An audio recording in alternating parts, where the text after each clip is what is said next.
Ruin My Childhood. Thank you for listening to Ruin My Childhood, the podcast where we decide if some things are better left in the past. I'm Mike. And I'm Kat.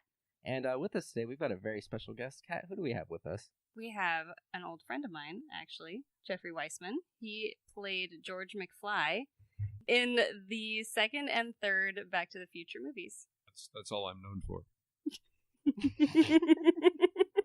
And so I think it's safe to say that we are covering the Back to the Future franchise. Is that right?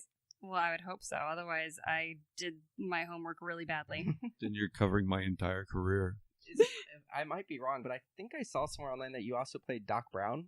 Oh. Did I see that? Oh, yeah. Okay. There was a time in my career, but I turned to playing Doc Brown. I think you might be the only person. Oh, no. I think a lot of people played multiple characters in the anyone, franchise. anyone can play Doc Brown. Marty! You know, come on, with me. You could do it. Marty! Great Scott! Oh! So... I can get the hair down. I don't know about the rest. I think that's all I need. It's a nice start. It is. You go with that. And you know, this franticness is everything. It drives active verbs. Action verbs.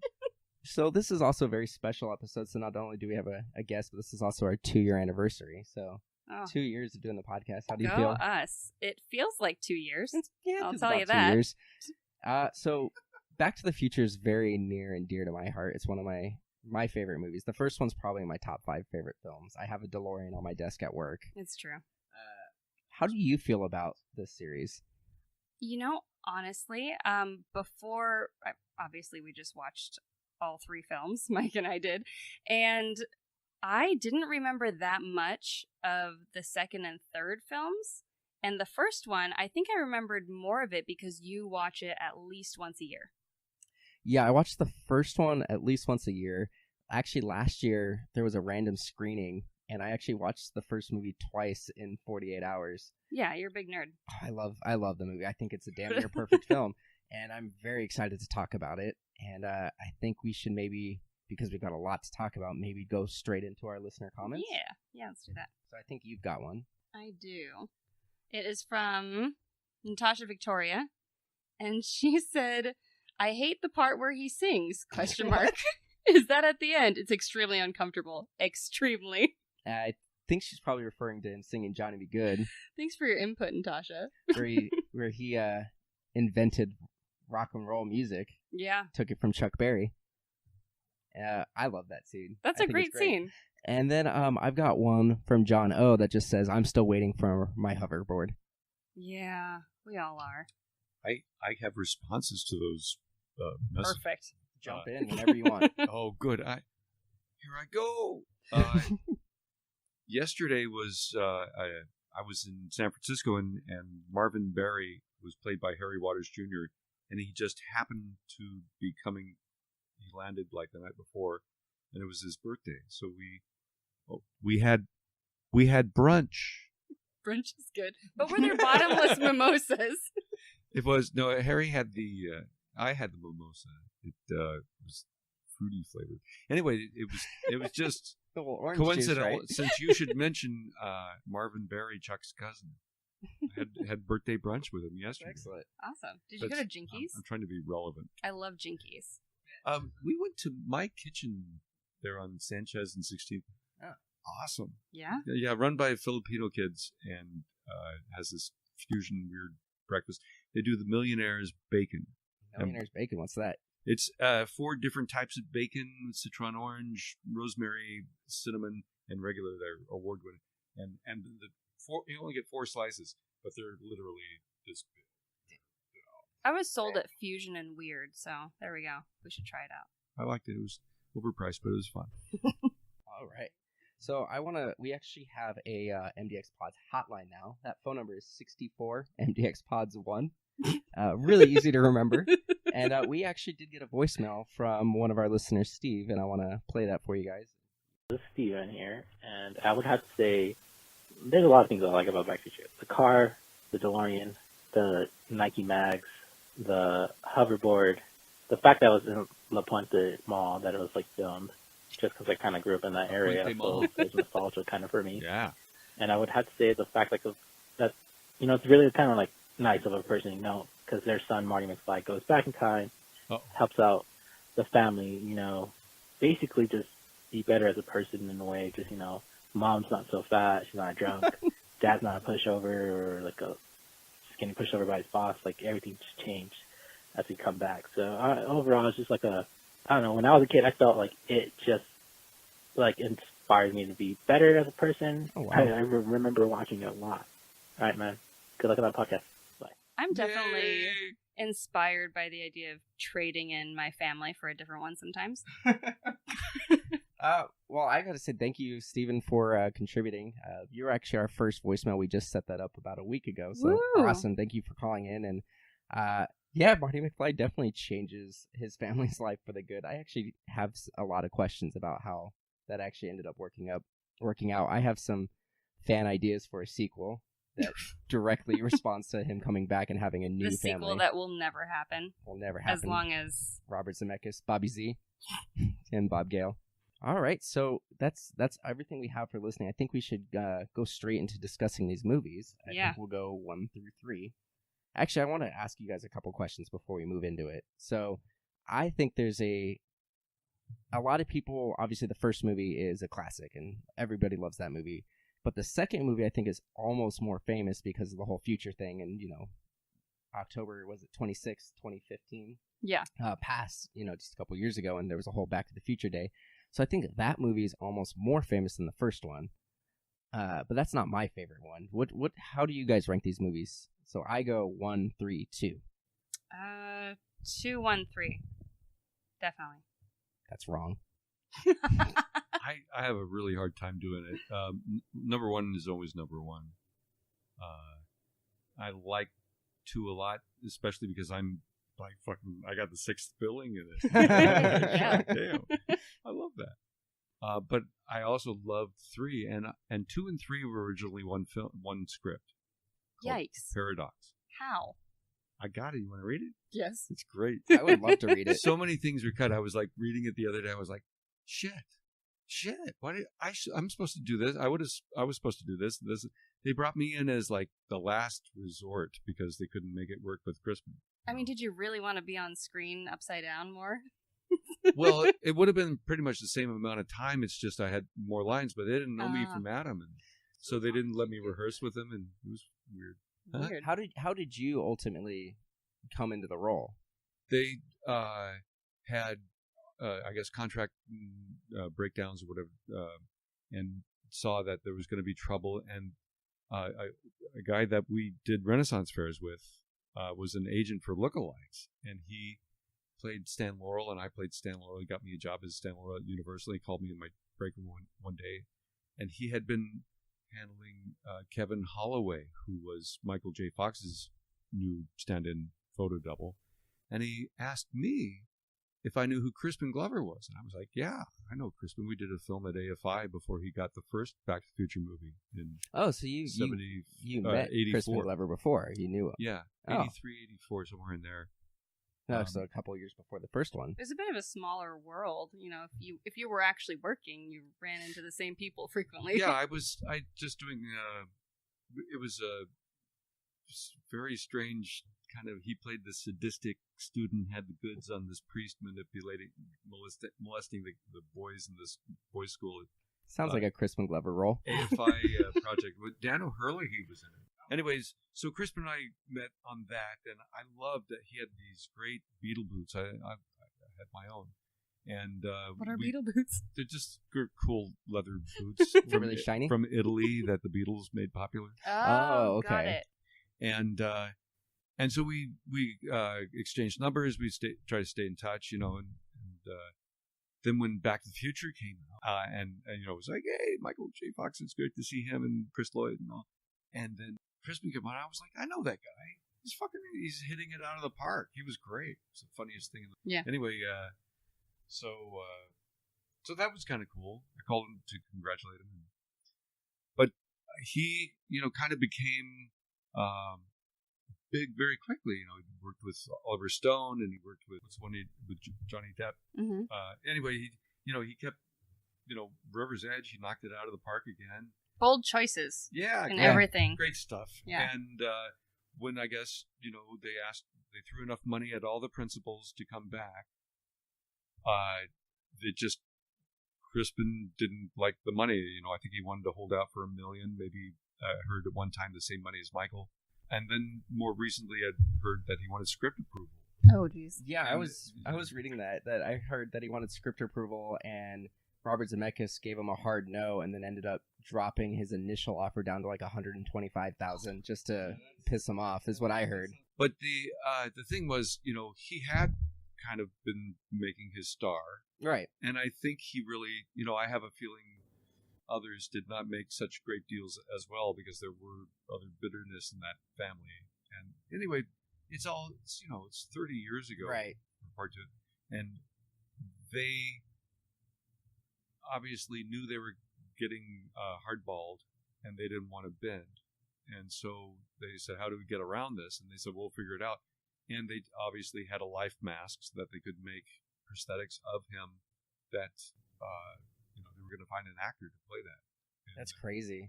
So my agent friend said, you know who he is? And I said, do you think you look like? I don't look anything like him. And he's a couple inches taller than me. And I said, but what's up? What's up? And he says, I'm not at liberty to say, but there's a project looking for a photo double. I was like, Back to the Future sequel? And he goes, I can't tell you. Get me in there. My ex-wife at that time was having our second kid, and I needed my medical insurance. I was like, I need to work. Yeah. Right. And so I went down and met with the assistant directors, and they liked what they heard. I had just co-starred with a few years before with Clint Eastwood in his Return to Westerns, Tail Rider, and Oh, okay. I did all sorts of TV stuff and other films, Louis Malle and Amy Hecker.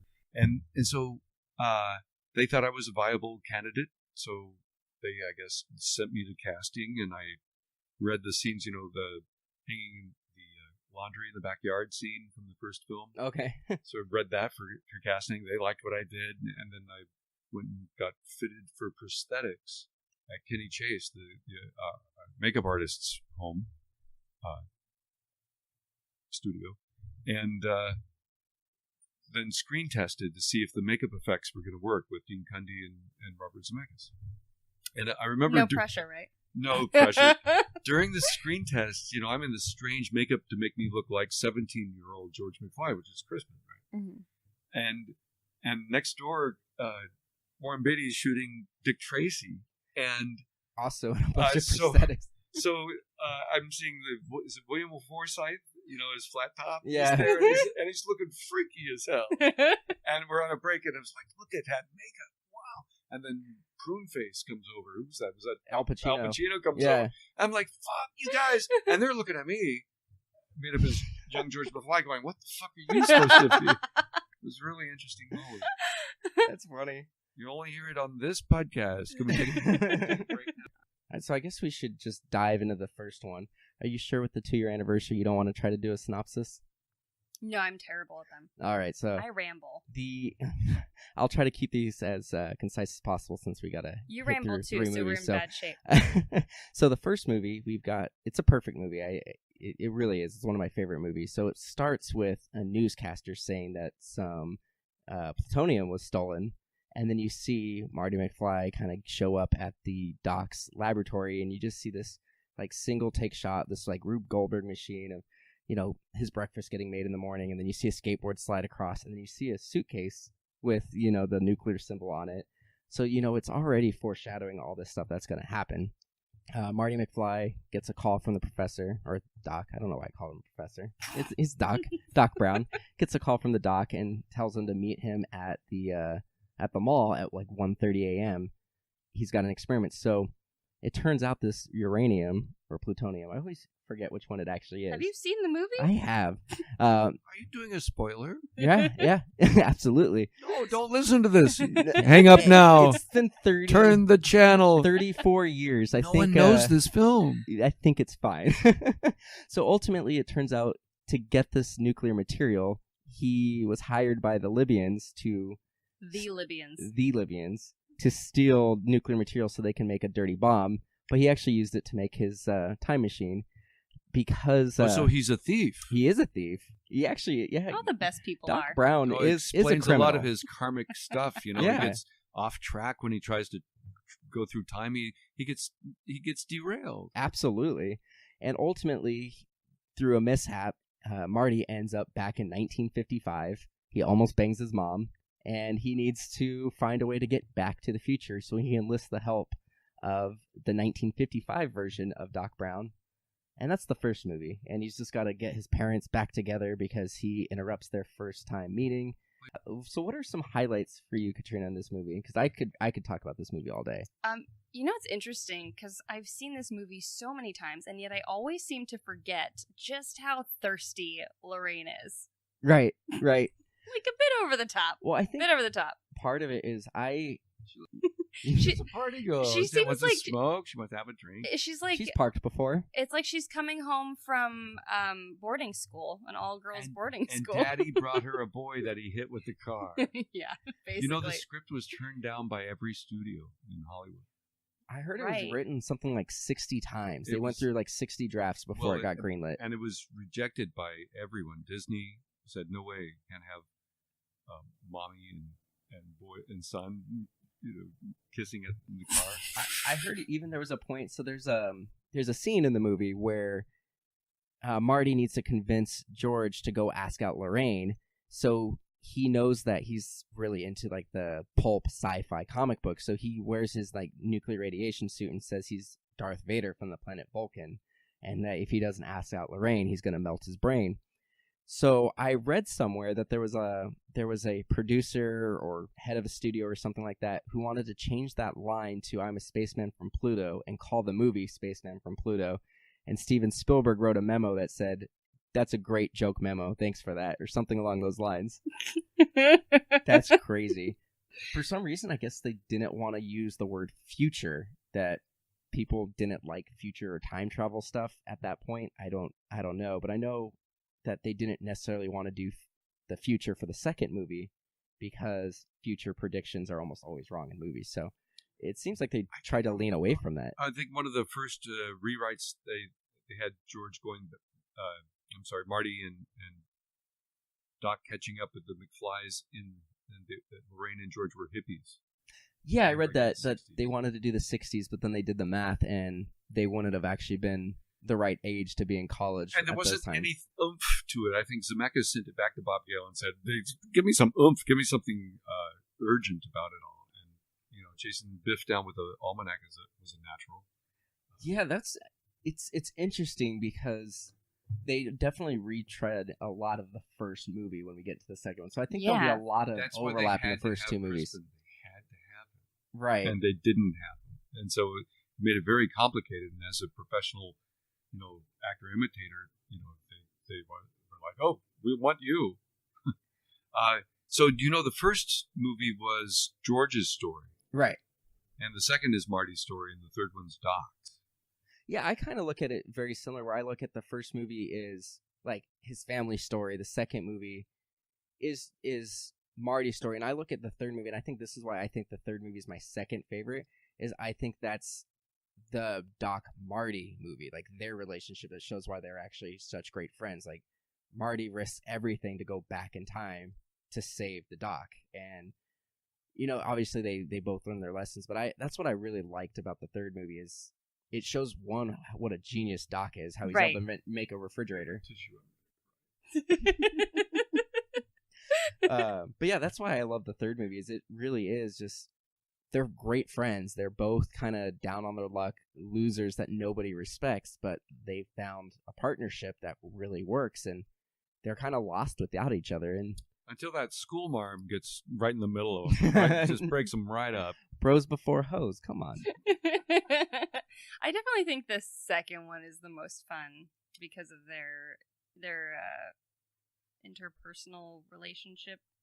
So Their dynamic. Carl Sagan said the second movie is one of his, well, when he was around, was his like favorite time travel movie because he really liked how there's a scene in the second movie when they realize what happened. Biff took the almanac. They go back to the 80s, and the 80s is very Trumpian. Carl Sagan, like billions of Stars Carl Sagan? Carl Sagan, the Carl Sagan. All right.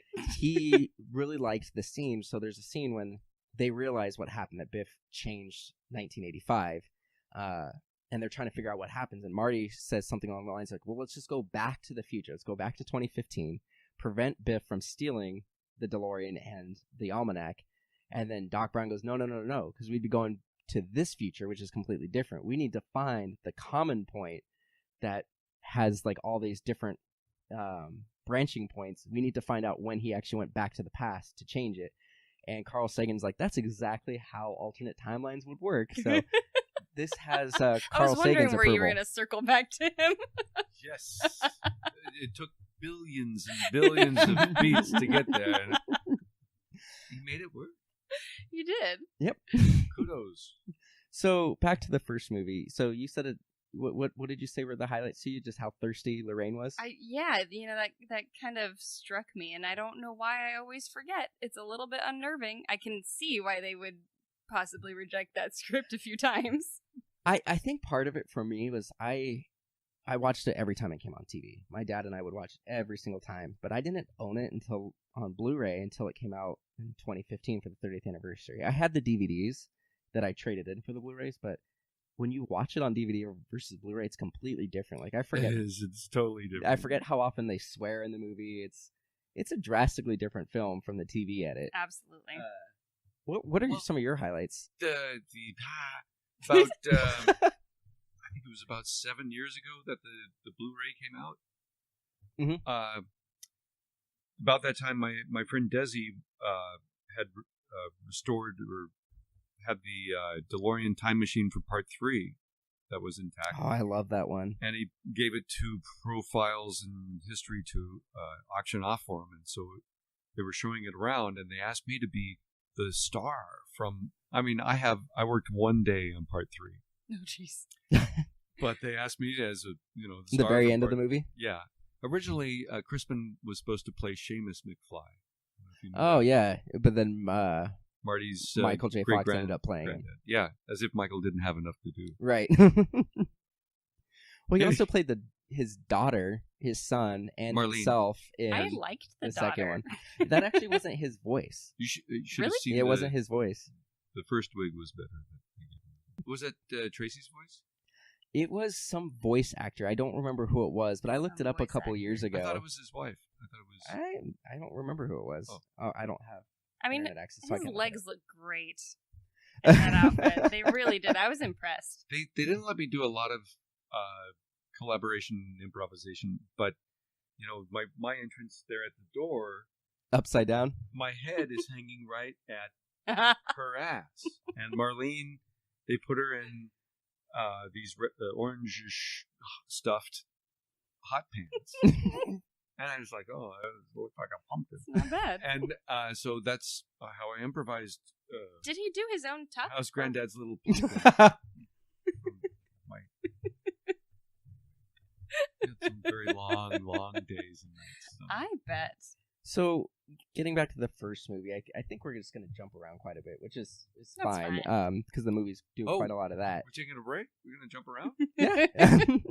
Gotta stretch our legs. I think the main thing that I just want to talk about in the first movie is why I think it's such a great movie is I don't think there's a wasted frame in that movie. So I already talked about how that opening scene you see a lot. Obviously, you see the plutonium. You see that Marty is a musician. You see that he's late for school. But then other little things that you wouldn't even really think about play big roles later on. So Jennifer, his girlfriend, is going to be staying with her grandmother over that weekend. So she writes down her grandmother's phone number on a piece of paper, which happens to be the flyer for Save the Clock Tower, which is the only he keeps it specifically because he needs that phone number. Yeah. And that's how he's able to prove to the doc that, there's going to be a lightning strike.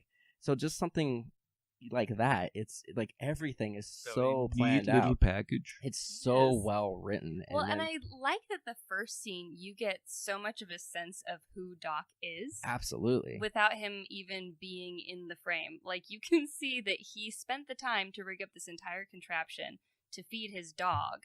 And in reality, it's actually probably making more work for him because it's so messy and disgusting that there's dog food everywhere. Even if the dog was there eating it, it would just be way more trouble than it's worth. But Right. you get the sense that he's so meticulous and obsessive, but also focused to the point where he will abandon common sense in pursuit of a goal. Right. I also like when we actually meet him for the first time. So they show up at the mall, and you see this just big white truck, and the door. We get the DeLorean revealed when that the door of the truck opens That's a up. great reveal, though. But I love that. the truck itself says Dr. E. Brown 24-hour science services and everything. So it's like he's like a plumber, but for science. You have to keep it vague enough that the weirdos will find you. Right. But I just think it's such a light touch. I think it's hilarious. And then, the science sound of the whole watch being, a minute ahead or a minute behind when he sends Einstein to the future. And they do a great job explaining the science without it getting super jargony. I mean, okay. I've got a bone to pick with that scene with the dog traveling and coming back not completely frozen. He was in the car. It's fine. Glass is a terrible insulator. But the DeLorean has the stainless steel chassis, which is good for time travel. Do you know Chris Lloyd threw the script in the garbage when he first got it? Oh, jeez. His wife convinced him to do the movie, is what I've been girlfriend. What happened was he, had said to her in the past, no stone unturned. And want to look at everything. And he was set to do this show with Colleen Dewhurst, like off Broadway. And serious, after lots of TV, serious theater for a bit. And he didn't even read it into the garbage. And she had pulled it out unbeknownst to him. And Colleen Dewhurst got sick, and they had to postpone the play. And it got postponed another month, and he was, my God, what are we going to do? I need money. And she put the script down in front of him. But in the meantime, since Universal hadn't heard back from him, they were looking at Jeff Goldblum to be Doctor. Oh, wow. That would be weird. So Eric Stoltz and Jeff Goldblum were the leads there. For the whole Eric Right. Stoltz thing, I feel geez. kind of bad for him because it's my That's rough. understanding that they knew they were going to fire him a couple weeks before they actually did, and they kept going. They wanted Michael from the beginning. Yeah. And they couldn't get him because Meredith Bernie Baxter, from Family Ties. She was pregnant, and they didn't want to let anyone go, just in case, she went into labor, they're going to write their character in some more. So, so Michael was never informed by his agents or anyone. Anyway, so they were, shooting and realized, it wasn't funny, that Eric was too serious and it wasn't. So imagine with Eric and Goldblum or Dudley Moore. Dudley Moore, that would be John interesting. Lithgow had been, but John was taking a year off. I remember I tried to get John on another film that I helped cast. It was a MTV movie called The Weber's 15, which reality TV was based on. Oh, okay. And I ended up, I said, how about John Lithgow for the dad, or So you're Jeffrey partially to Tambor, and blame. Jeffrey Tambor ended up getting it. Pardon? You're partially to blame for reality TV. I really hate to admit that because I put myself out a lot of work. No, Jeffrey Tambor, though. Yeah, MTV buried the movie and created reality TV. Huh. One of the other things that I thought was funny, and I don't know if this is true, but I read somewhere that one of the producers who when they went to tell the principal cast that Eric Stoltz was no longer going to be on the project, and they went to Christopher Lloyd and they said, "Hey, Eric's going to be leaving," and he said, "Who? Eric? I don't know who that is." Marty. And he goes, "I thought his name was Marty because apparently Eric Stoltz only went by Marty on set." Actors do that. I don't know if you know this, but actors, and I'm not sure if they're insecure because the character is foreign to them, or it's just this, their drama coach, said, immerse yourself in your fantasy, live your fantasy. Like I think it's just easier to learn how to act instead. That's what Olivier said to Dustin Hoffman on Marathon Man. Oh, wow. But Hoffman had stayed up for 48 hours or more to do this scene because it was, pulled all the gold from the Jew's teeth and threw them at him. And, this denouement. And Hoffman needed to be tired. And so Olivier said, "Dear boy, why don't you just act?"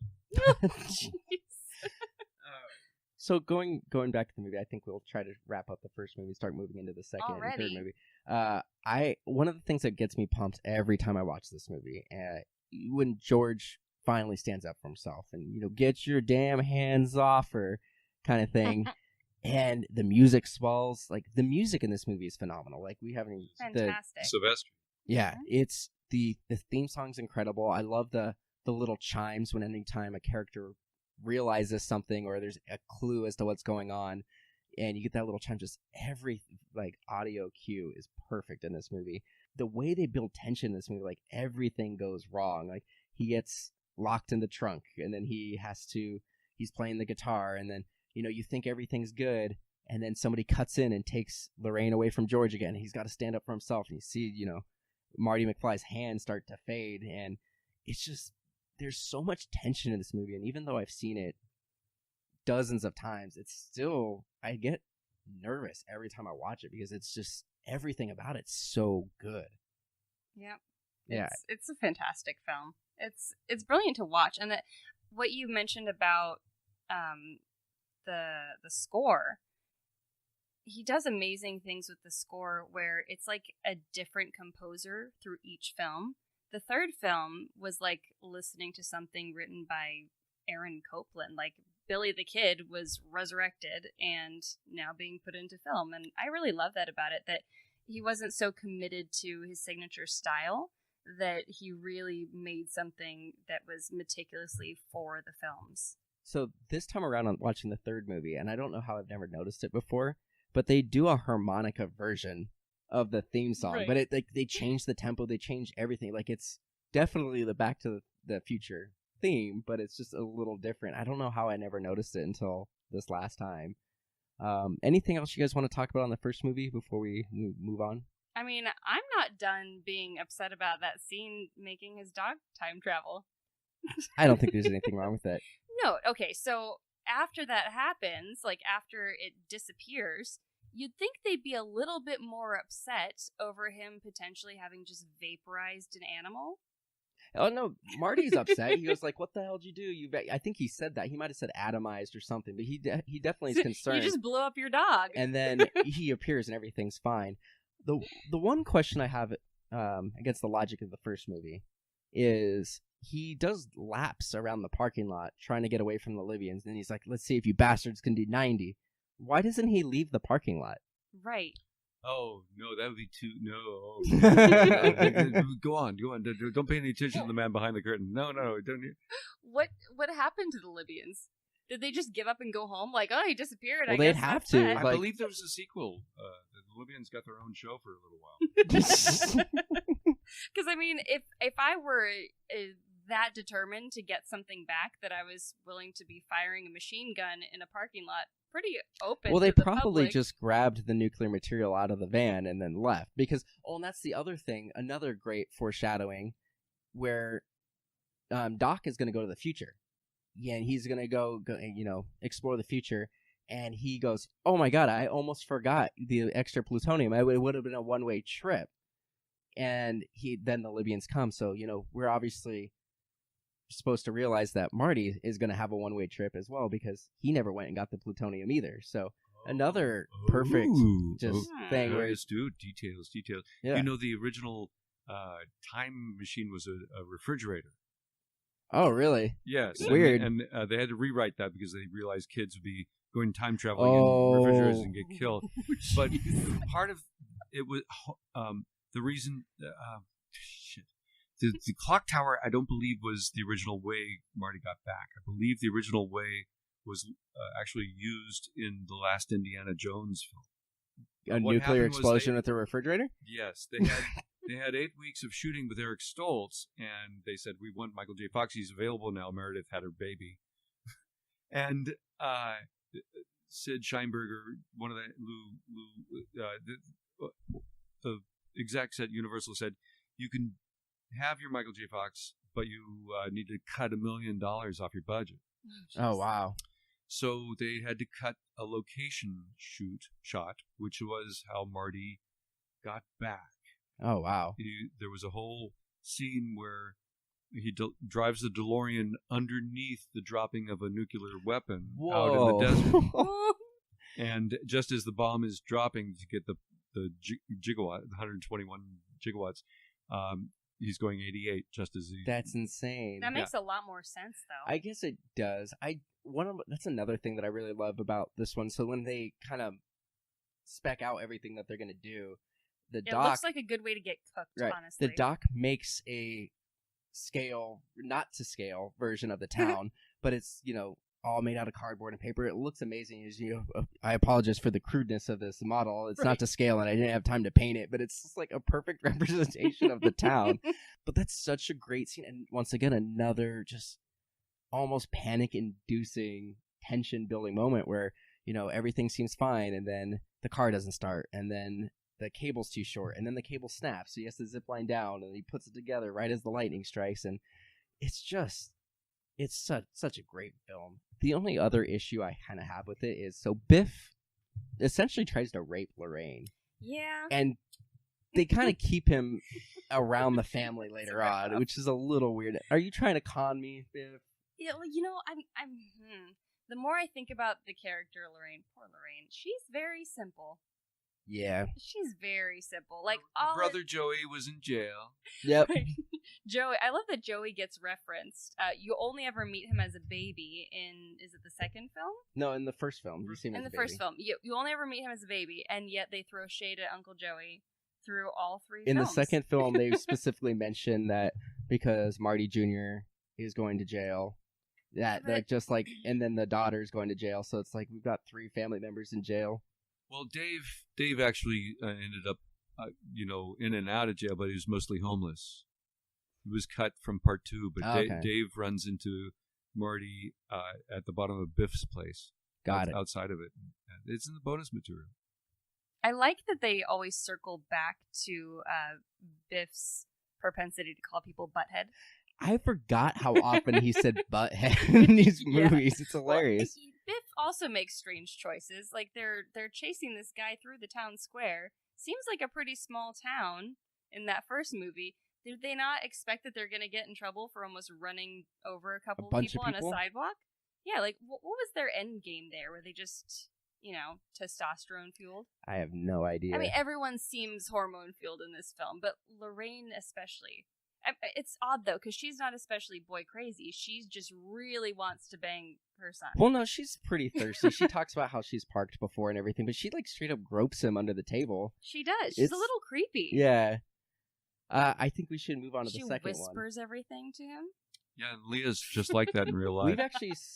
we saw Leah Thompson at Jinkies one time. We ran to Jinkies. and she was rubbing your foot under the table, wasn't she? No, she was with her husband. Yeah. So the second movie, I think we should go through it. This one, really quick synopsis. It literally starts with the end of the first movie because they had to recast Jennifer. They replaced her with Jennifer Shue. No, that's not her name. Elizabeth Shue. They replaced Jennifer with Elizabeth Shue. And what's interesting about this movie is they immediately kind of, and I read that Robert Zemeckis and Bob Gale were kind of. If they knew they were going to do a sequel right away, they would not have had Jennifer in the ending of the first movie because they were kind of forced to put her in the movie and then sideline her. Jeez. Because they kind of immediately did that where, Doc shows up and he's like, we got to go to the future. We got to save your kids. And, they go to the future. They save the kids. But then Biff ends up stealing a sports almanac, goes back in time, basically becomes Donald Trump, and makes a dystopian future, and they have to go back to 1955 again and prevent that from going. So it's, a very circular movie. We've already kind of hit a bunch of the points, but we'll go through it. What are some highlights for you guys for the second movie? You go ahead. I really am not familiar with the film. It's got a lot of really fun one-liners that I don't think the first movie had quite as much of. But what struck me the most about this film is how good the special effects look. Yeah, they're solid, like the flying DeLorean and everything.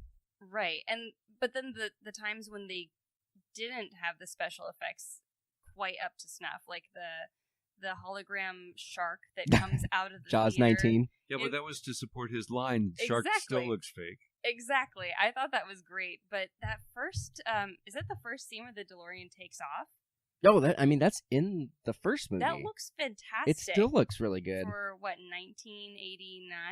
1985 and 1989, yeah. Yeah. Just to back up for a second, I believe that the to be continued at the end of the first film was never on the first releases. Yeah, it was on the VHS. It's so awkward. Yeah, so Michael J. Fox, apparently in an interview in 2015 for the 30th anniversary, mentioned that he didn't know that was on there, so he was watching a VHS copy of the movie and saw that, and he immediately called his agent because he had no idea that they were doing it. It's money in the bank, Frank. Yeah. Yeah. I actually did like the scene. So the principal Strickland. Doesn't he look the same through? He looks exactly the same in through all of the 1955. films. I love that and they kept it And consistent. 1885. He was the sheriff or the marshal in the 1875. Looking exactly the same. So in the scene where Biff first gets the almanac and starts to realize that this is something he actually wants to hang on to, he has an interaction with the principal, who's just immediately suspicious of him. And he says something like, it ain't homework because I'm not at home. Which is a pretty, an innocuous comment. And the principal immediately is just having none of it. Yeah. From 0 to 60 in 5 seconds. I really like that interaction. This is also where we so in the first movie, you don't really see Marty as having flaws other than, he's just a 17-year-old kid. Maybe he shreds a little too hard when he's playing the guitar, and there are other movies where the person does that and they have to learn to let the band have their time. But this one, it seems kind of out of nowhere, his issue with being called a chicken. Yeah. And obviously it's to set up his growth over the next 2 movies, but it goes hard and everybody's calling him a chicken. I never really noticed it until this time because I'm now watching it critically to kind of review it, but Lorraine in 2015 is visiting the house, and they have a projection wall window kind of thing, and she mentions that it's been broken for quite a while, and the daughter goes, yeah, the repair technician called Dad a chicken and he threw him out. Why would the technician be calling, what kind of scenario would come up where a repairman would be calling the person who's paying him to fix something a chicken? Yeah, it seems a little aggressive. Yeah, I didn't get that. And then of course, in Back to the Future 3, it's being called Yellow kind of thing. But Marty got, maybe it's little man syndrome, I don't know, but that kind of came out of nowhere. Yeah. We had some long days. A little bit stressful. That scene in particular, the effect that projected the next door brick wall, the pastoral picture, the idyllic. It would flash whenever Lorraine would pull the cord or open the curtain, whatever.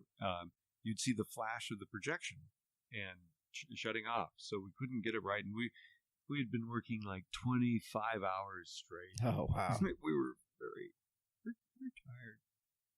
How long did you have to be upside down? All that time, and and I think Zemeckis sent us to third dinner. Oh, third dinner or something. Yikes. And we came back and he said, Leah, and it was everyone was half asleep. Zombie city. And he says, Leah, why don't you just pull the shade out this way, say your line to the camera, cheat it, pull it, and that'll give us enough time to shut the projector off and lose the flash that's screwing us up. And we did it in the first take and finally got to go home. Oh, thank God. So it was a 26-hour long day. Jesus. Yikes. Is that even legal anymore? I think they changed the laws enough. It was kind of cruel. Yeah, Wow. once you're 16 hours deep, you start to kind of feel like you're high and it's not real life. I don't think they had it anymore. I think a few years before I did this film, they used to have in the union, you do your 8 hours, then the next 2 hours were time and a half, then the next 2 hours were double time, and then anything after that was called golden time, which was a full. They still do. Mm-hmm. And so we had some good paychecks that sweet. week. I like golden time. It's only happened to me 3 times in LA, whereas in San Francisco I did a lot of Japanese TV, and we did that all the time. Nice. So. Hey. So, I think the biggest flaw in the second movie is, especially knowing that they can, and it happens in this movie, and it happens in the first movie, is they can write letters to each other. So in the first movie, Marty writes a letter to Doc saying, hey, you're going to get killed by these Libyans. And the Doc ultimately ends up taking the advice. He puts on a bulletproof vest and he doesn't die. Why could they not just say, hey, be better parents? Don't let your kids do this. There was no real reason for them to go to the future. Like, they literally have 30 years to figure it out. Prove it, though? You're right. They are so stupid. Right. He's wrapped this They would have up. never made the $150 million in right. that first year. Well, it's such a simple thing. Like, come up with something else. Like, I don't know. I'm not the writer, but it just is. It's funny because it is such a simple fix to not like the solution is to not do anything. And there's a whole lot of issues. So like, I love this movie. These movies. I forgive a lot, but it even to me it also doesn't make sense in that Marty comes back to 1985 in the first movie, and his parents are successful. They're happier. They're skinnier. Biff is basically Crispin didn't like that. Yeah, he didn't. No, Crispin, he didn't. He claims, I think he spun this recently, but maybe he had an inkling back then. He didn't approve of the success materialistically being the payoff. He thought it was morally corrupt or something. And they were still in the same house, and he just finished Crispin, his if first they had book, given though. you the $1 million, you wouldn't have ever probably. Right. Well, maybe. I can't. Sorry, Crispin. Sorry, never mind. We just need to find some plutonium and figure that out. Right. So Check that alternate timeline. My thing is, he would be like institutionalized because he doesn't remember 17 years of his life, and everyone's having to explain everything to him. Or eventually, they can Days of Future Past this, where he starts to remember both kind of things, and he goes crazy because he has two memories. I don't know, but that's part's always been kind of bothered me a little bit because he's a man out of time at this point. He's also technically aged a week more than anybody else. Like, time traveling actually ages you. Yeah, that makes a lot of sense, but also the amount of radiation that would be blasting through them every single time that they do this. Well, no, it's pretty inside. significant. It's shielded. That's fine. They wear a suit to put the plutonium in. I mean, honestly, like, I don't buy any of the And the then science. they went through Anyway, it doesn't Mr. really matter. Fusion later on, so they only had to do the radiation once. Yeah, I think they would have just been cooked in that first movie. So, second movie, the chase scene with the hoverboards is incredible. It's such a fun scene. And I think even the first movie where he like breaks off the little girl's scooter and he basically invents skateboarding, they basically do the same scene twice. Yes, and the little girl ends up with the bulldog. With the bulldog, the powered one. That's one of the things that I really appreciate about the third one. Another reason why I like the third one is it kind of flips it because you kind of expect them to do the same thing. And there is a chase scene in the third movie, except that time Buford, who's basically that version's Biff, wins. He ends up stringing Marty up and is going to hang him. Right. And then Doc saves him. So I kind of liked how in the third movie they kind of subverted our expectations and actually made it where it looked like Marty was going to lose. Michael he really did get hung. It seems like that happens a lot. Like in The Mummy, Brendan Fraser almost got hung. How does that happen? Had his hands here around the rope and then around his neck and cut off his own artery. And so when they got him down, he was out. That happened to Daniel Craig on Girl with the Dragon Tattoo, and it happened to Brendan Fraser in The Mummy. It seems like anytime they hang somebody, they accidentally hang them.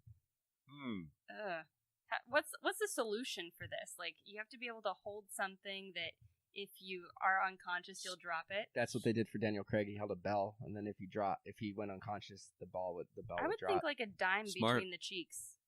Dime between the cheeks? I would listen for the dime dropping. Right. Yeah. It's hidden. Really? You can get it from dime between your cheeks? Actually, I have tested this. Not true. She can pick up a $5 bill. I probably could if I set my mind to it, really. Dear. I've been working out. I gotta go. No, the dime between the cheeks was like an old choir thing. What? It's Yeah. a canary in a coal mine, you mean? We had this amazing choir teacher in Gilroy. He actually won Teacher of the Year several times. And he put dimes in your butts? Sometimes when you need to hit a high note, you have to clench certain parts of your body to make it happen. And he would say, imagine there's a dime between your butt cheeks. Don't let the dime drop. We thought this was like in boot camp. Oh. It's not wedged. It's just artfully placed. Jesus. So for the second movie, any other things we want to touch on really quick? Yeah. I had a show and tell I was going to. Oh, nice. This is George Standing. Very George of 2015, age 77, standing with a jacket that they made for me that never got on screen. Oh, jeez. But you know, Are those camo pants? the kind of futuristic camo. Jennifer. Goodness, the same gal who did the costumes for Lincoln got the Academy Award. Oh wow! Oh man, you're wearing socks with sandals? Faux pas. Don't hate me. I don't think he chose what he wore. So there's that makeup that for young George. So a lot of people don't know. In part 2, I'm actually there fighting Biff in the parking lot and kissing Lorraine on the dance floor. So I got to do some of the lines. It was me saying, "Hey, you, get your damn hat." So what was the reasoning behind having you upside down? I wondered that myself. Apparently, George was out on the golf course and a flying car fell out of the sky and wrenched his back. It was kind of weak. But during the shoot, one of the crew came by and said, hanging you upside down, that was meant for Christmas. To torture. Oh. I was like, no. And they couldn't, I thought maybe they change were that a just doing it just because it'd be harder to see, makeup and whatnot. I thought it was just a way to mask stuff. That too, yeah. Okay. So, 4 hours a day to get in that. 4 hours. That is wow. So, Chris would, he flipped out when Kenny Chase was trimming his hair when he fell asleep in the dressing room, in the chair, and stormed off the set, I guess, once. Disappeared during shooting once, and that upset them. And then he came in with a painting that he and Leah had painted in character and wanted Zemeckis to put in the house. And Zemeckis was like, I got an art director, you can't do that. So they would get together in character? I think he's a great artist. That's a little nice weird. guy. But, Crispin's eccentric. So you can see we had to did everything. Seamless. They got different angles. They had to recreate the scenes. That's right. Because you see all the weird ones where he's watching from the classroom and everything. Tom and I worked our butts off. So there's a picture of me with my hang-in. Oh, wow. So they had you hanging by your ankles. Pretty much. Oh, that's what just... am I seeing? Oh, that's a dummy. What am I seeing? That's my hang-in for lighting. And I'm down here taking a break. Wow. That's crazy. Oh my god. That does not look fun. Did that cause any chiropractic issues for you? Or was it good, like inversion therapy? Was there any silver lining? No. How long would they make you be upside down, like for stretches? Usually the day, like I say, in the McFly 2015 home, 19 hours, 22 hours, 26-hour long days. There were a lot of effects. And when we had especially scenes around the table where Michael's playing Marty Jr. and Marlene, we have to wait 3 to 4 hours for those changes where we shoot with one character, he goes and changes and comes back, we shoot. We do coverage and such, but it was mostly hurry up and wait. So there were extra long days, and we only had often Michael in the evenings or weekends because he was doing the last season of Family Ties. Jeez. And I was like, Michael, wait a sec, you're shooting all day and you're shooting with us all night, and when do you sleep? And he goes, in the limo in between studios. That's crazy. It's like, that's a 20-minute nap. Workhorse. Yeah. I mean, he was doing, obviously, the Back to the Future movies. He did Back to the Future and Teen Wolf came out the same year. He also did the Secret to My Success. He was working a lot. Like, I don't know how Bright Lights, did Big it. City.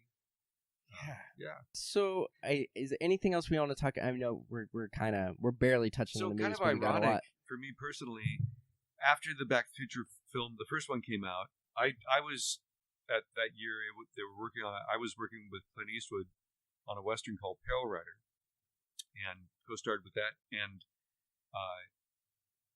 about 6 months after the Back to the Future craze came out, I got cast in a Back to the Future themed Cherry Coke commercial that Stan Rigotti directed, and that was kind of ironic. And then, and if you look close, the sets were art directed within an inch of their life. Everything as close up you'd look at it, it would look futuristic in one way or another. It was really remarkable, and most of it never made it to the screen. For the future stuff, did they custom make the entire wardrobe? Oh yeah, They must have. Jana The fabric? Jana Johnson. She was magnificent. I was reading for the sets, so for the city, that Joanna. they built the city from scratch. Basically, it's still, most of it's still over at Universal Studios. That they built it for Hill Valley. Yeah, most They of it burned filmed. down. They did the 50s stuff, and then they kind of made it dilapidated. They kind of destroyed bits of it to make it the 1985 version, and then the sequel got greenlit, and then they had to repair it. And it actually cost more to do the repairs than it initially cost to build the initial sets. Yikes. So to get it back to looking the way it did for 1955, it actually costs more money than if they just went back and redid it all from scratch. It's crazy. Yeah, and then they have to have not just the time that they're filming, but that entire build time. Yep. And they charge a lot for that Well, square. then they also had to make the future version of it all too. It's insane. They put the details they put in these movies are just incredible. Second movie, we barely touched on anything.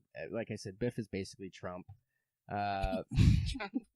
It's a fun movie. Like, don't get me wrong. I say it's ranked 3 in my list, so I go 1, 3, 2. But they're all very close. I hold all these movies dear to my heart. It was very hard for me to choose which of the 3 DeLoreans I was going to get for my desk. You know what's so cool is it's now made the top 10 trilogies of all time. Yeah, That's absolutely.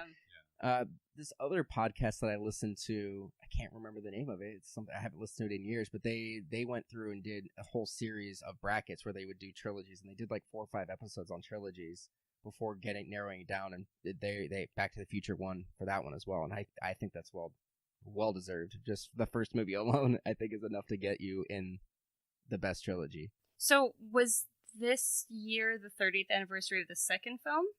It is. Got it. That's so awesome. It'll be in November, I guess. And you guys do like events for all of these things. I've got 3, I think, happening this year. Okay.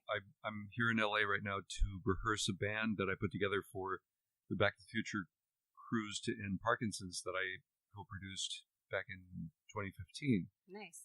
And I had 6 of the cast and crew on a cruise, and we raised it was modest, about $10,000 for the Parkinson's Foundation after paying all our Right.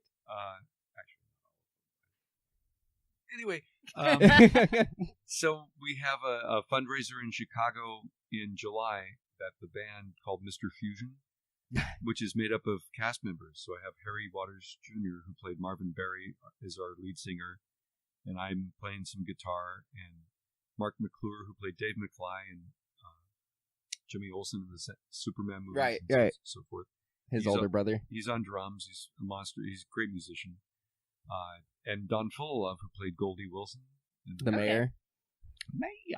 He's on bass.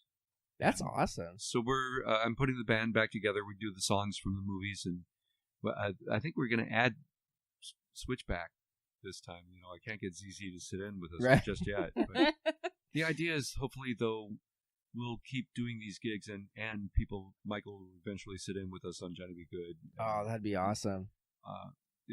I think so. And then you get to do it again, next year? Because the movies came out pretty much back to back. I put it together for that 30th anniversary of the first film in 2015 for the cruise, and then now OutOfTime.org is doing a fundraiser for Parkinson's in Chicago, July 19th and 20th. And then We're Going Back, which is another Parkinson's fundraiser here in LA, where we go visit all the original shooting locations and restage like the Enchantment Under the Sea dance, and hopefully we'll plug into that. There's also a Back to the Future Part 3 celebration up in the Gold Country in Sonora, where they shot it. They took over Columbia and Jamestown for the weekend, 4 days, I think, and it's magnificent. They've rebuilt the DeLorean hiding in the cave, and the town square party hoedown. They took the entire production to Sonora? Well, no, it's a fan celebration, so it's like cosplay Back to the Future 3. Okay. And you're gonna zip line like Doc Brown from the Clock Tower. Wow. It's really great. That's fun. These friends of mine that produce it, are just magnificent hard workers, and sells out very quickly. So if there are any big fans out there, check that one. It's backto1885.com. All right, and we'll put a link to that in the description for the video and for the podcast itself. So I think we should get into the third one so we can start wrapping up.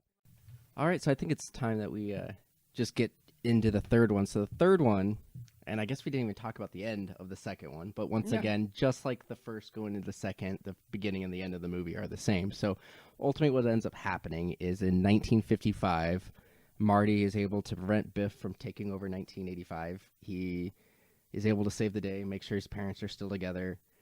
But the Doc is transported to the past, the Wild West, because the DeLorean is struck by lightning, and so he's now stranded there. But immediately he gets a letter from Western Union explaining that the time machine was left in a mine and that there are instructions to fix it with 1955 parts, and that Marty should just travel to 1985 and just live his life. But he decides to go back to the Old West era and save the Doc. And Shenanigans. That's kind of what happens. Shenanigans ensue. I love this third movie. I know you didn't enjoy it as much as the second one, but I love the third movie. Yeah, I think I just don't like Westerns. And so when I see a Western, it's like I'm watching it, but my brain is somewhere else. I don't like Westerns either, but there's just something, I love these characters so much. And like I said at the top of the episode, I feel this movie is the one that does the best to really illustrate Doc and Marty's relationship. They're best friends. They really shouldn't have any business being friends. You know, a 17-year-old and somebody who is supposed to be pushing 80. I like unconventional friendships. But they work so well together, and they legitimately care about each other and would do anything to help the other person. And it just really connects with me. I really like it. Warms your heart. Yeah, I thoroughly enjoy, and the other thing is, we know that Doc is a genius and that he invented time travel, but a lot of his other inventions didn't work. But this shows that he really is a genius. Like, he's able to make that giant, ridiculous thing that takes up an entire barn that makes a single ice cube. But he makes ice out of nothing. He does the model again. He does the model again. He's able to draw schematics and make the time travel work with 1955 parts. And I actually think that's my favorite DeLorean, with the tubes on the front and the white walled tires and the 1950 tires and everything. I love that. How many DeLoreans did they move? Or it seems like they had to have at least 3 or 4 for each iteration of that. I'm sure they had more than one, but I think 7 or 8. Total? But yeah, several were just cut in half because then they were put on cranes to make them fly. And right, that makes a lot of sense. It's intense. Well, and then there's a scene where the DeLorean gets hit by a train, and it almost looks like they probably did do this. It almost looks like they took it apart and built it on the track without the nuts and bolts holding everything in place, and then hit it. Sounds about right. It looked like it. Kevin Pike, I'll introduce you to Kevin. He probably helped put that scene together. So it's so much fun. It's a lot of fun. I actually like that one a lot. Yeah, I really enjoy this movie. I love this version, Biff Buford, Mad Dog. I think he is the most intimidating of the bullies. I think he's great. He almost wins several times. I feel like this one, it's weird because I feel like this one had the lowest stakes out of any of the movies. It did. But it also, to me, this is where I felt like the characters were in most danger of actually dying as well. Which is weird because this is where it really came to a head with Marty, just for whatever reason, really caring what other people thought about him and not wanting to be called Chicken, where he was willing to basically know he was going to die and still go to this duel just so he wouldn't be called a chicken. No, Marty's known as Clint. Clint Eastwood. I did appreciate that he just kind of went with the wardrobe that was picked out for him. Right, the weird, hokey pink, yeah. The atomic, if you notice, the atomic kid is referred to in the design. Oh, nice. Which was the movie playing at the theater where lightning hit the clock tower. No, Yeah. I just the bear. I love this one where they also keep bringing up that you don't think in fourth dimensions. Like you're not thinking fourth dimensionally, and they just start talking about how. And honestly, this makes a big logic thing with if you're going to try to explain this, but there's a point where he's going to drive through a wall and he's like, I can't do that. I'm going to hit the wall. I'm going to hit those Indians. And Doc goes, you're not thinking in fourth dimension. That wall's not going to be there when you go to the past. And sure enough, it's not. But then there happens to be a bunch of, Indians charging at him. And then the same thing when the bridge, like that bridge isn't there at the end of the movie. They're going to use a train to push the DeLorean. And in the future, the bridge will be there. But in the past, it's not. And same thing, you're not thinking fourth dimensionally. But realistically, if you're traveling in time, the Earth isn't going to be in the same spot kind of thing. So it's like they try to explain, placement fourth dimension, but it actually kind of breaks it a little bit. It does. I mean, time isn't linear, and so you run into a lot of issues with that. But I don't care. I love this movie. It's tricky. It's fun. You can't really explain time travel in a movie and make it make a lot of sense. There's always going to be a fundamental flaw with it. Oh, I have a science fiction movie that explains time travel, but that's going to take another show. Pretty much. What's it called? We can plug it. It's actually called UFO. UFO. All right. One thing that I really liked about this movie was that you see him playing video games throughout, at least a little bit. He has some kind of an interest in video games throughout the entire franchise. But I like that his experience with the shooting game is it like a diner? Yeah. Actually translates to the real world. Kind of. Yeah. We didn't even mention that Elijah Wood was in the last movie. That was his first film role. Right. It was in Back to the Future 2, playing the video game. This I like. This one's a little bit more slapsticky. This one in the second movie where they throw things, like he throws like the pie tin like a frisbee to make Biff miss Doc, and his hat flies off. That's a little bit more cartoony, but it's fun.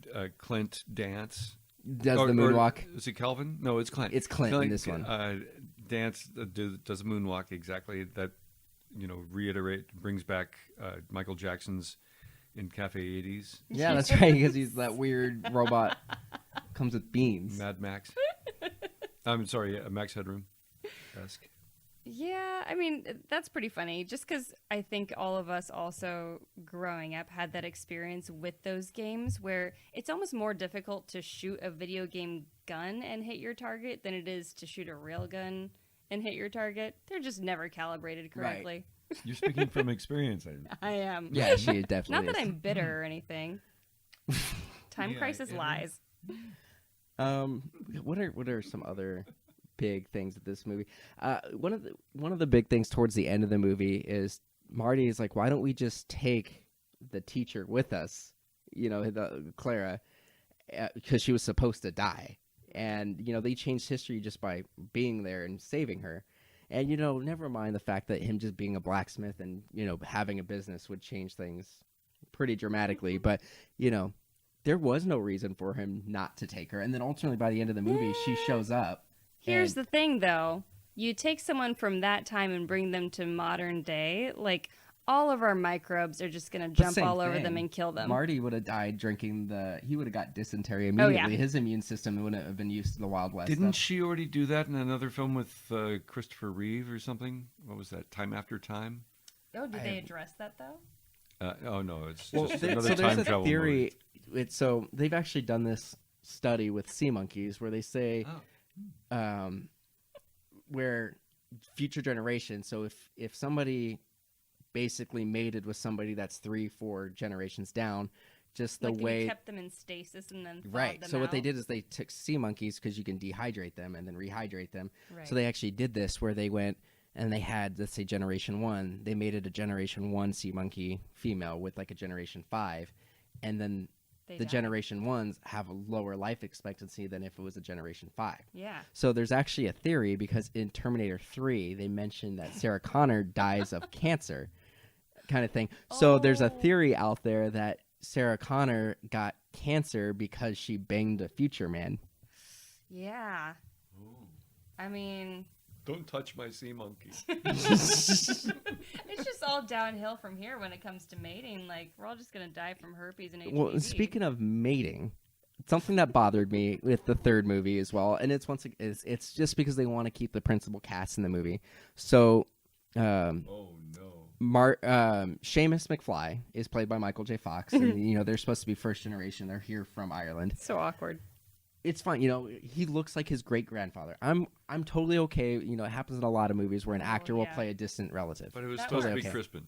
Yeah, I mean, I understand why it wasn't Crispin at this point with the background stuff, but same thing. It would still make sense with it being Crispin Glover. It's still a family member, and it makes sense that a great grandfather could look like his father. Right. There could be. What bothers me is his great grandmother is played by Leah Thompson. Then it gets creepy. Then it gets a little weird because then does that mean that The karmic wheel Lorraine doesn't and roll distributed even. There are bumps in the wheel. right, but that means Lorraine and George are only the spokes like cross. 2 generations removed. Like they're very closely related. Maybe the inbreeding is why the family turned out so badly in the first place. Maybe, Does that explain Uncle Joey, who possibly. never catches a break? Poor guy. So that's just a little weird thing on there. But overall, I do like the Western motif in this. It's fun, the tribute it does to Westerns. There's the scene in the bar with all those great Western actors. All the character Pat actors, Buttram yeah. and, Yeah. is it not Slim Pickens, is it? Yeah, it is Slim Pickens. Pickens. Oh, Yeah. Great guys in there. I think even if you don't know them from Westerns, they're such iconic voice actors. yeah. It's They were the amazing. bullets in Who Framed Roger Rabbit. Yeah. Loved it. That's another one that we covered. That was a fun movie to go back and watch. I think that was one of the few that we disagreed on whether it ruined our childhood or not. I can't remember. Anyway, I don't have a lot to talk about this movie. I think this is one of my favorite designs. The only reason I didn't end up with the Back to the Future 3 DeLorean on my desk is I really didn't like the model, like the wooden frame on the engine block. Looked really cheap, so I ended up with going with the first movie's DeLorean. But I really like the design on this one. It's actually my favorite DeLorean. It's fun. I think they got to play a lot more with how different things are, Right. and it's more challenging for them to have to deal with this era than I think the future was. Yeah, absolutely. And they still make it work. They make it work. And they keep making it work. I never finished that story. I told you I was with the DeLorean from Part 3 being auctioned off in Monterey at the car show. And it was the Blu-ray had just been released. And the museum showed the films up on the Blu-ray big screen for the first time. And it was like watching a new film. Doesn't it look great? I mean, I'd seen them a few times. And I had never seen them so clear and with such depth of color. And I was like, wow, we didn't shoot these digitally. And here it is. Improved. Looking Amazing imagine. that we can do that. One thing I did want to ask you. So this was kind of like the jump start for your career, but then you have all these like heavyweights on set. So I don't even know. I kind of feel like I might completely shut down if I had that kind of pressure on me. Like, was that scary to have people like Spielberg involved and probably on set for most of shooting, right? It's if you look at it through the eyes of being in awe and as a fan, you're probably not in the right place. I mean, Right. I just think I have more like fear. I have huge respect for my colleagues, and you want to work as a team to make the product and tell the story. That's ultimately what you're there to do.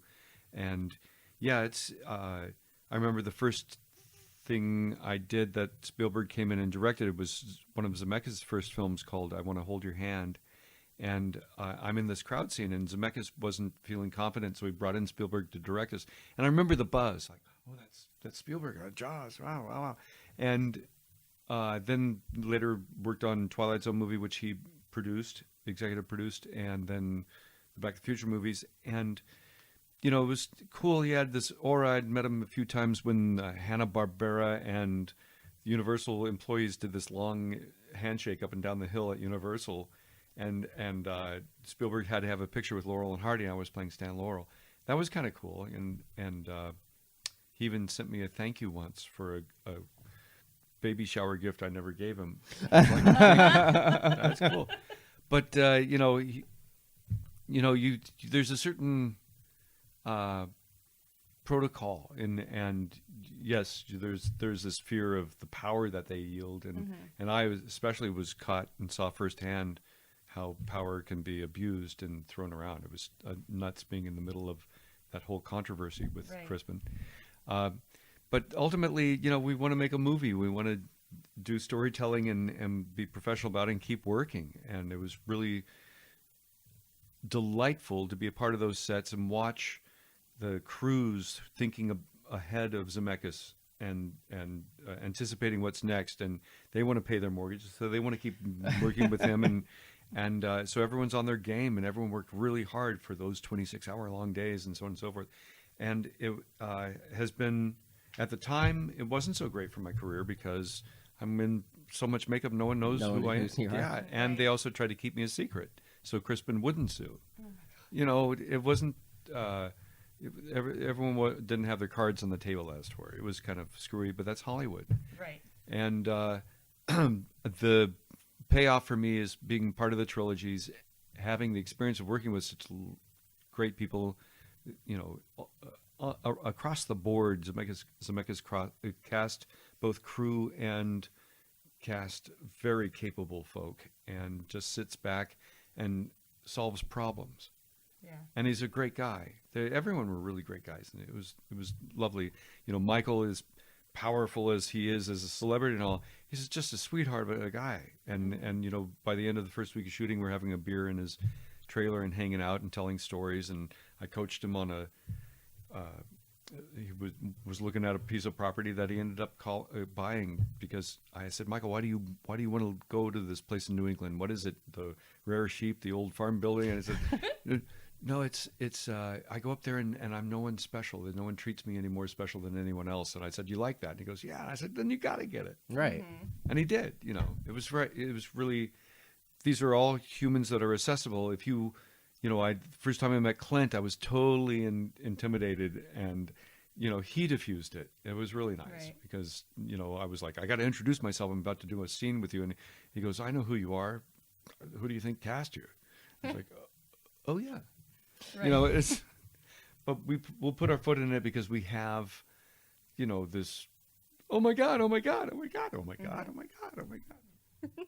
I think whenever I'm on set with someone who's really big, I'm just like thinking, please don't let this be the time that I really, really screw up and just immediately burn bridges with people.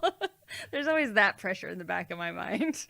I've been lucky, and when I worked retail, I'm no longer doing that, but I got to work or meet a lot of celebrities in like the high-end audio video stuff that I was selling, and most of them are just people. Most are just really nice. I've only encountered a few people who are mean, but most of them are just super beings. Right. A few of them are super beings. Oh yes. Well, yeah, for the most part, they're just doing their job, and they're just trying to do their own stuff. So you weren't waiting for the other shoe to drop with the studio? I had a very, very good agent in the early mid-'80s, and she had closed up shop, and I had some good, okay agencies, but none that were really getting me in on the leads, and the Back to the Future was like a return to that. So it was nice to get that bump in the career. But then after the controversy, Crispin decided to sue. I was sort of in the middle of this, and I didn't have anything to hide, and because of that, Universal, as it turned out, kind of mistreated me, and so things went into a tailspin for my career and my life, in fact. Oh. Jeez. So that in a nutshell hopefully answers your question. Yeah. But I ended up, regrouping, and in Northern California, I've done a lot of independent films. I've come back to LA to do independent films and TV shows and so on. And you have a lot of like steady live gigs that you do too. So Polar Express. Sometimes the fires kind of took care of those. But, jeez. Mark Twain. Yeah. I am currently writing. I'm about a third of the way there on a really wonderful project where I'm presenting Mark Twain's Shadow Life. Oh, nice. That's awesome. I always love those shows. I actually spend a lot of time in Old Sacramento seeing that stuff. So, did we decide on what we're covering next time? We didn't. George of the Jungle.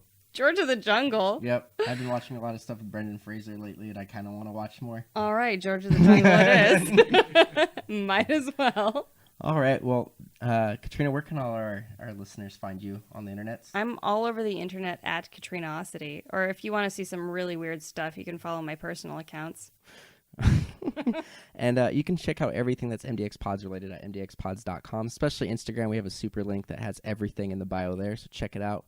But Jeffrey, where can our listeners find you? What would you like to plug? I'm right over here in the Hollywood Hills, sitting across from you at this table. Come find me.